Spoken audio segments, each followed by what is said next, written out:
കേരളത്തിൽ ഏറ്റവും കൂടുതൽ ദിവസം സസ്പെൻഷനിലിരുന്ന അല്ലെങ്കിൽ ഇപ്പോഴും ഇരിക്കുന്ന ഒരു IAS ഉദ്യോഗസ്ഥനാണ് താങ്കളെന്ന് പറയാം. ഇതിനെ ഒരു ഔദ്യോഗിക നടപടി മാത്രമായിട്ട് നിസ്സാരവൽക്കരിക്കുന്നുണ്ടോ?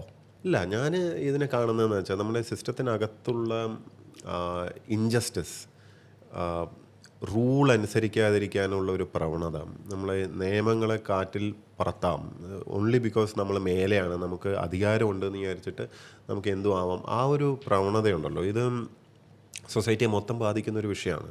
ഇത് മുകളിൽ നിന്ന് തുടങ്ങുന്ന ഒരു ചീത്ത സ്വഭാവമാണ്, ഇത് താഴം വരെ പോവും.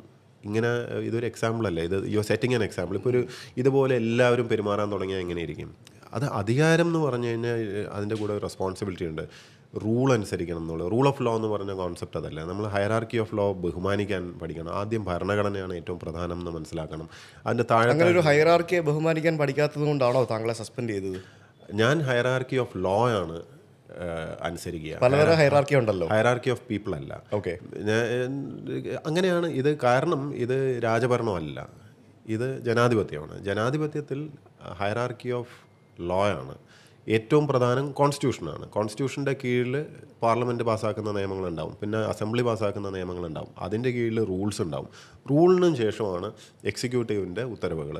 ഇപ്പോൾ ഒരു എക്സിക്യൂട്ടീവിൻ്റെ ഒരു ഉത്തരവ് ഇറക്കിയിട്ട് ഭരണഘടനയുടെ മേലെ നമുക്ക് മാറ്റാൻ പറ്റുമോ? അത് പറ്റില്ല.